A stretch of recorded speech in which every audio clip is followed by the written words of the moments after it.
ದೀಪ ಆರು ಮುಂದೆ ಸ್ವಲ್ಪ ದೊಡ್ಡದಾಗಿ ಆರ್ತದೆ, ನೋಡ್ತಿರಲ್ಲ ನೀವು.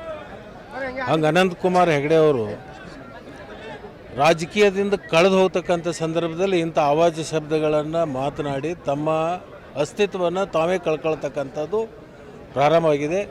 ವಿನಾಶಕಾಲೇನ ವಿಪರೀತ ಬುದ್ಧಿ.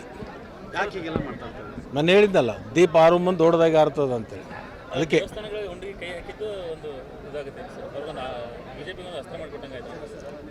ಯಾವುದು ಅಸ್ತ ಆಗಲ್ಲ, ಏನೂ ಆಗಲ್ಲ. ಹತಾಶೆಗೊಂಡಿದ್ದಾರೆ ಅವ್ರಿಗೆ ಟಾರ್ಗೆಟ್ ಕೊಟ್ಟಿದ್ದಾರೆ ಕೇಂದ್ರದ 28 ಗೆಲ್ಲಬೇಕು ಅಂತೇಳಿ. ಇಲ್ಲಿ ಹತಾಶೆ ಆಗಿ ಗೆಲ್ಲೋದಿಲ್ಲ ಅನ್ನುವಂಥದ್ದು ಒಂದು ಭ್ರಮನಿರಸದಲ್ಲಿ ಇಂಥ ಮಾತುಗಳನ್ನು ಆಡ್ತಾಯಿದ್ದಾರೆ. ಅವ್ರು ಹೇಳ್ತಾರೆ 28 ಗೆಲ್ತೀವಿ, ಮತ್ತೆ ನನಗೆ ಅನಿಸುತ್ತೆ ಪಕ್ಕದ ರಾಜ್ಯದ ಒಂದು 2-3 ತೊಗೊಂಡು ಒಂದು 30 ತನಕ ಗೆಲ್ತೀವಿ ಅಂತ ಹೇಳ್ತಾರೆ ಅಷ್ಟೇ.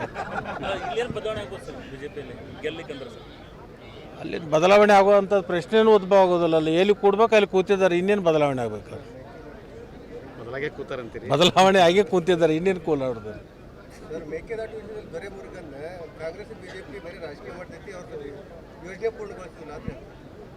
ಅವಧಿ ಇದೆ, ಈಗ 8 ತಿಂಗಳಾಗಿದೆ, ಇನ್ನೂ 4 ವರ್ಷ 4 ತಿಂಗಳಿದೆ.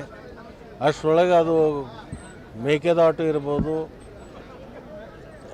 ಅಪರ ತುಂಗ ಇರ್ಬೋದು, ಕೃಷ್ಣ ಮೇಲ್ದಂಡೆ ಇರ್ಬೋದು, ಎಲ್ಲ ಯೋಜನೆಗಳಿಗೆ ಹಂತ ಹಂತವಾಗಿ ಮಾಡುವಂಥದ್ದು ಸಂಕಲ್ಪ ಮಾಡಿದ್ವಿ. ಅದು ಸಿದ್ಧಿ ಆಗುತ್ತೆ.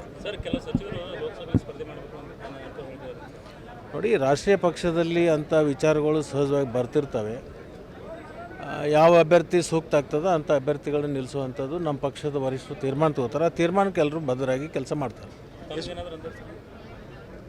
ನಾನಿಲ್ಲ, ನಾನು ರಾಷ್ಟ್ರ ರಾಜಕಾರಣಕ್ಕೆಲ್ಲ ರಾಜ್ಯದ ರಾಜಕಾರಣದಲ್ಲಿ ಸಕ್ರಿಯವಾಗಿ ಇರ್ತೀನಿ.